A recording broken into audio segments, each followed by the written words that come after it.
22 अप्रैल 2025। कश्मीर के हसीन तरीन इलाकों में से एक पहलगाम, जहां बहार के मौसम में सियाहों की आमद उरूज पर होती है। यहां लोग ही खूबसूरती, सुकून और फितरत से लुत्फानंदोज हो रहे थे। भारत के मुख्तलिफ शहरों से ताल्लुक रखने वाले सियाह और 2 गैर मुल्की मेहमान भी इसी कुदरती जन्नत में वक्त गुजारने आए थे।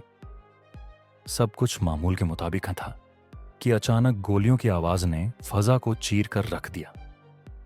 कुछ नामालूम अफराद जो कि फौज और पुलिस की वर्दियों में मलबूस थे, जंगलों से निकलकर आए अंधाधुंध फायरिंग की। हमले में मुतद्दिद लोग जख्मी हुए और कुछ की हालत नाजुक बताई जा रही है। हमला आवर फायरिंग के बाद फौरन जंगल की तरफ वापस फरार हो गए।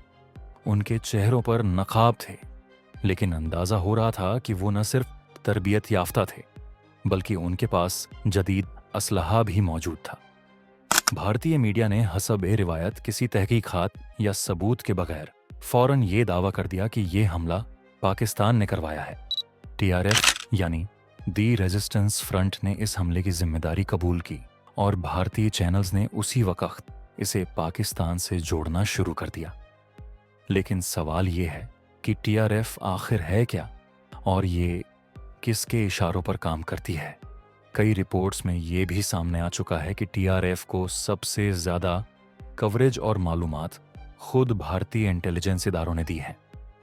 ऐनी शाहिदीन के मुताबिक हमला आवर फौज और पुलिस की वर्दियों में थे और उनका पूरा तरीकाकार किसी बाकायदा मशक़ जैसा महसूस होता था। हमला खास तौर पर गैर मुस्लिम सियाहों को निशाना बनाने के लिए किया गया। मकसद शायद यही था कि दुनिया को दिखाया जाए कि कश्मीर में मजहबी अकलियतें महफूज नहीं और इसका जिम्मेदार पाकिस्तान है। हैरानकुन बात यह है कि हमले के सिर्फ 30 मिनट बाद भारतीय मीडिया ने एक मुंज़म मुहिम शुरू कर दी। बगैर किसी शवाहिद के उन्होंने पाकिस्तान को मुजरिम ठहरा दिया, जैसे कोई पहले से तैयार स्क्रिप्ट हो जिसे हर चैनल एक ही वक्त में पढ़ रहा हो। ऐसा लगता है कि ये सब कुछ किसी मंसूबाबंदी के तहत किया गया और ये कोई नई बात नहीं। हमें याद रखना चाहिए कि यही भारत माजी में ऐसे हमलों का खुद जिम्मेदार रहा है। पुलवामा हमले के बाद भारतीय फौज के अफसर खुद टीवी पर आकर ये तस्लीम कर चुके हैं कि ये इंटेलिजेंस की नाकामी थी। समझौता एक्सप्रेस केस में हिंदू इंतहा पसंदों को जेल से निकालकर छोड़ दिया गया क्योंकि मकसद पाकिस्तान को बदनाम करना था। ऐसे वाकयात की एक तवील फहरिस्त है जो इस बात का सबूत है कि भारत कभी कभी अपने ही लोगों को कुर्बानी का बकरा बनाकर सियासी फायदा हासिल करता है। पाकिस्तान ने हमेशा अमन का पैगाम दिया है। हम खुद दहशतगर्दी के सबसे बड़े शिकार रहे हैं। हमने अपने हजारों शहरियों और सिक्योरिटी अहलकारों की कुर्बानियां दी हैं। हमारे तालीमी इदारे, मसाजिद, बाजार, कोई जगह महफूज न रही। ऐसे में ये कैसे मुमकिन है कि हम खुद किसी दूसरे मुल्क में सियाहों पर हमला करवाएं? पाकिस्तान हमेशा कहता है, अगर कोई सबूत है तो सामने लाएं, हम कार्रवाई करेंगे।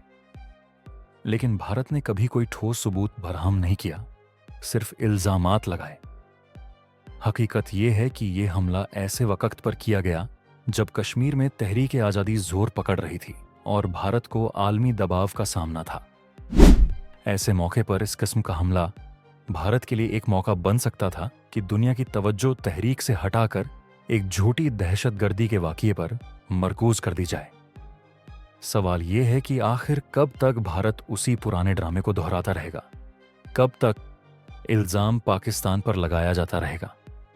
पतरफ पाकिस्तानी, हमें न सिर्फ अपने डिफा के लिए सच बोलना होगा, बल्कि दुनिया को भी बताना होगा कि हमें इल्जाम तराशी की सियासत का निशाना बनाया जा रहा है। जब तक सच पर बात नहीं होगी, अमन सिर्फ एक ख्वाब ही रहेगा। दुनिया को चाहिए कि भारत से भी सवाल करे, सिर्फ पाकिस्तान पर उंगली न उठाए। अगर आपको लगता है कि सच्चाई को सामने आना चाहिए तो इस वीडियो को जरूर शेयर करें, लाइक करें और अपनी राय कमेंट्स में दें, क्योंकि जब तक हम सवाल नहीं करेंगे ये इल्जाम तराशी का खेल जारी रहेगा।